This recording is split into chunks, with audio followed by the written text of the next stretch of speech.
Hola, profes. Espero que estén disfrutando las vacaciones. Estamos cerrando un nuevo año con nuevas proyecciones hacia lo que sería el 2023. Quien les habla, Cristian Hernández Gil. Soy docente e investigador que he tenido la oportunidad de poder desarrollar mi experiencia en diferentes ámbitos de la educación aquí en Colombia, en el sector público y también en el sector privado, tanto en educación básica, media como superior. Estoy realizando estos episodios de podcast que se llaman No Más Digo, Educación y Algo Más, que buscan orientar y mostrar mi reflexión con relación a todas esas realidades que he podido vivir en esa interacción con los estudiantes, con directivos, con compañeros de trabajo,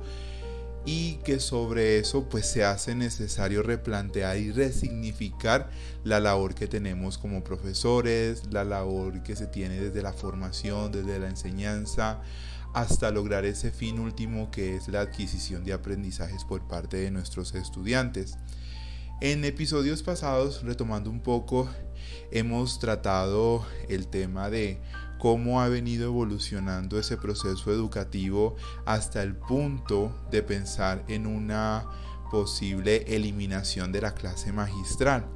que pues sin duda alguna fue o ha sido el principio de la educación tradicional y que se convierte en un punto de partida para asumir cierta autoridad y poder en un salón de clases, porque es mostrarle al estudiante que el conocimiento pues proviene de esa formación que tiene el docente, y que pues asimismo se busca que esa transferencia se dé no solo a través de actividades, sino a través de esa experiencia que trae el profe en cada uno de los temas que orienta, ¿no?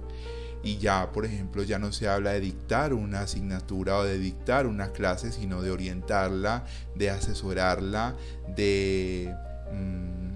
buscar una serie de sinónimos o de verbos en donde la apropiación está dada por el estudiante. Hoy quisiera retomar como una segunda parte de lo que fue, creo que el segundo episodio, que relacionaba con conocimiento o el manejo de las emociones, ¿sí? Que hacia dónde había esa tendencia hacia el hecho formativo, y está relacionado con, bueno, ¿quién tiene la responsabilidad frente a un proceso del manejo de la convivencia y la disciplina dentro de un plantel educativo? Esto refiriéndonos un poco a lo que es el trabajo en cada uno de los colegios.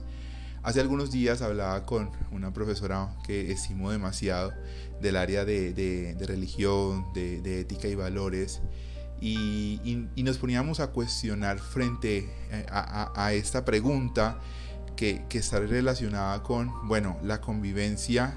¿Es un trabajo de todos o es un trabajo propio del docente del área que se relaciona con el hecho de mantener las relaciones sanas dentro de una institución? Y llegábamos al punto de ese cuestionamiento frente a, bueno, ¿qué están haciendo los profes de ética y valores? ¿Qué están haciendo los profes del área de humanidades para que los estudiantes también aprendan a respetar esas diferencias, y que sobre eso se creen y se consoliden ambientes de convivencia en donde el respeto, la responsabilidad, todos estos valores que pues sin duda alguna deben partir desde una enseñanza en el hogar, en casa, pues se deben replicar dentro de la institución para que no hayan ningún tipo de conflictos, ningún tipo de situaciones que violenten contra la integridad de cada uno de los integrantes de la comunidad educativa. Entonces, sobre esa reflexión, muchas veces uno tiende como a asignar esa responsabilidad a un solo ente, a una sola persona, y llegábamos nosotros a la conclusión de que en definitiva el compromiso de una sana convivencia parte de cada una de las personas que involucra a una comunidad, en este caso de índole educativo. Nosotros creería yo que se establece una cadena, ¿sí? En la que el estudiante llega con unos aprendizajes significativos que están dados desde la casa, desde el seno en donde está esa relación con sus padres, esas dinámicas que se tejen entre algunos esquemas de autoridad, algunos esquemas de negociación, para luego el estudiante los pueda replicar, ¿sí? Partiendo de esa misma cultura en la cual se sumerge, porque cada familia tiene una manera de interpretar su realidad. Llega a la institución con el fin de tratar de replicar esa cultura y de que las demás personas la conozcan, no se adapten tanto a ella, pero sí que se genere ese respeto frente a esa diferencia en el manejo, inclusive cuando se consume un alimento o en la manera como se expresa. Ya es bien sabido que con todo este boom de los cambios tecnológicos, de la era de la globalización, de estos nuevos esquemas que rigen la evolución del ser humano, pues ya hemos empezado a aceptar y a generar esa cultura de la inclusión social a estas nuevas formas de entender a los seres humanos. El hecho de tener estudiantes con algún tipo de condición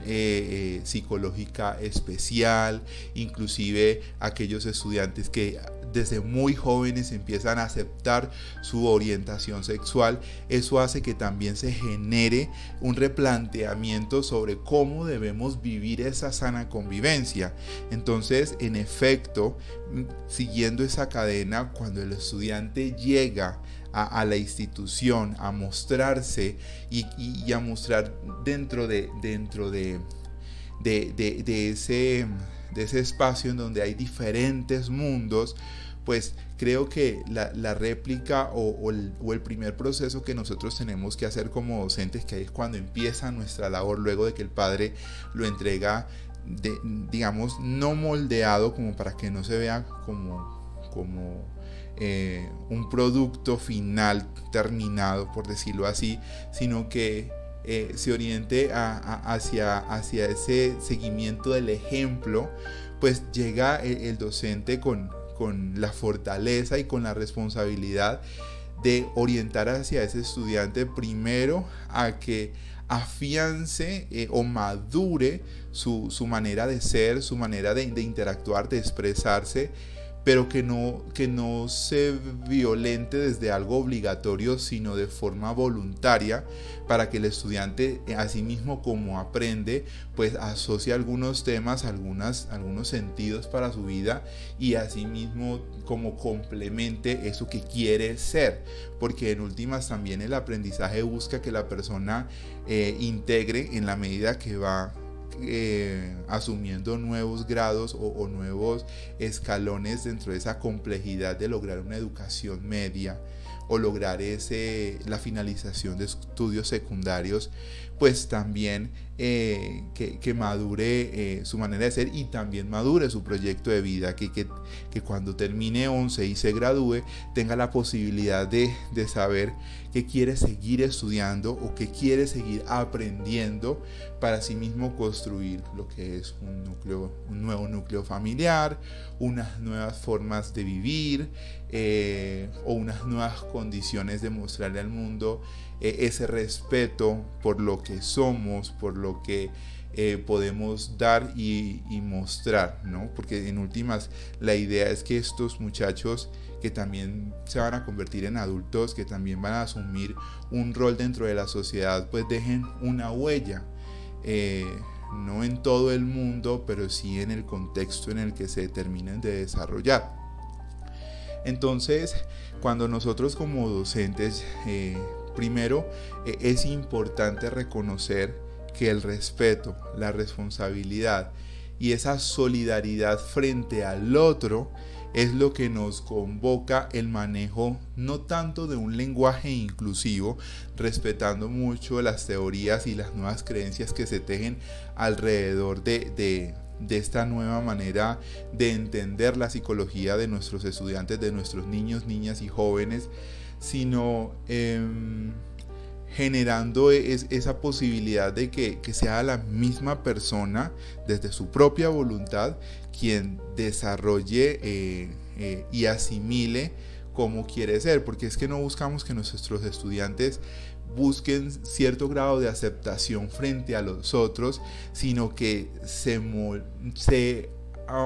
logren adaptar entre ellos mismos sin la necesidad de tener que ser alienados por lo que expresa la mayoría o por lo que expresan aquellos que muchas veces asumen el poder, la autoridad, por ser los populares del salón, por ser los que tienen mayor reconocimiento social frente a los demás compañeros, porque son los que hacen más recocha, son los que generan procesos de indisciplina, son los que buscan generar esa actitud desafiante frente al profesor. Ahí, en cada uno de esos momentos, en cada una de esas situaciones, es en la que nosotros como docentes debemos participar y tener un apoyo fundamental con la oficina o la sala de psicoorientación, ¿no? que se maneja en cada institución. Creería yo que las trabajadoras sociales, o trabajadores sociales, las psicólogas o psicólogos de cada uno de estos planteles deben también ser parte de ese proceso, que no solamente se queden en capacitaciones, sino en programas muy prácticos, con un seguimiento y con una auditoría frente a los resultados que se están tejiendo, más allá de que haya una semana del fomento de la ética y valores, o que la primera semana de inicio del año escolar pues se haga un ejercicio de sensibilización y socialización de los principios del manual de convivencias. Creo yo que eso hace parte de toda una serie de actividades que se deben mantener durante todo el año escolar, y ahí es donde viene una primera reflexión que llegábamos con la profe, y es que no todo tiene que ser un proceso de formación académica en donde esas 40 semanas en las que el estudiante debe adquirir una serie de competencias en diferentes áreas se debe valorar en un solo sentido, sino que para eso está el proceso de transversalización, en donde yo también debo asumir espacios. Generalmente lo puedo hacer con mi director de grupo o directora de grupo, o lo que llaman en algunos colegios el titular o titular, frente a cómo empezamos también a escuchar a nuestros estudiantes, ¿sí? Eso es algo que tenemos que empezar a valorar dentro de estos proyectos transversales de educación en valores, de fomento de la democracia, del gobierno escolar. También se hace necesario empezar a entender por qué necesito respetar al otro, por qué necesito asumir mi responsabilidad frente a lo que digo, lo que hago, lo que pienso. Muchas veces creemos que estos espacios no dejan ningún tipo de resultados,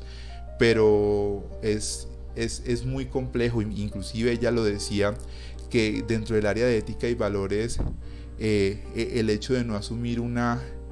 evaluación formativa centrada en solamente en que el estudiante aprenda el concepto, más allá de que lo viva y de que lo adopte como parte de su proyecto de vida,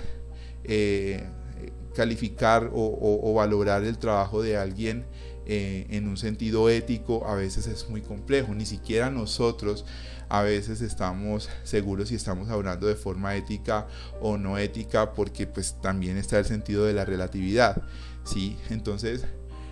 todos estos espacios se hace necesario reflexionar, se hace necesario valorar qué está pasando en cada aula de clases y cómo podemos asociar o cómo podemos segmentar estas situaciones y viendo cuál es lo que se establece como mayoría o como tendencia, empezar a realizar actividades que promuevan. Por ejemplo, si se está manifestando en la mayoría de las aulas de clase, en los grupos, el tema de la xenofobia, pues bueno, empecemos a revisar y empezar a hacer un estudio con cada uno de estos muchachos que proceden de otros países por diferentes cuestiones, para entablar con ellos unas conversaciones o unos diálogos frente a por qué crees que esto está pasando, y sobre eso ya pues vienen todas estas series de actividades que deben tener una razón de ser. Entonces es crucial entender, y esto es un mensaje para las directivas, para los mismos docentes, para los mismos padres de familia, para los mismos estudiantes, que la responsabilidad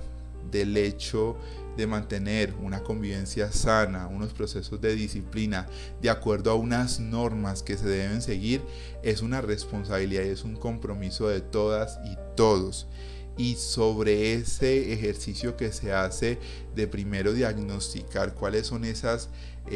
problemáticas que sin duda alguna siempre van a existir, creo que no va a llegar un momento en el que reine la paz y el amor en todo momento, porque hasta los mismos procesos de paz en algunas naciones pues han mostrado esa necesidad de resignificar lo que inicialmente se había negociado, tratar de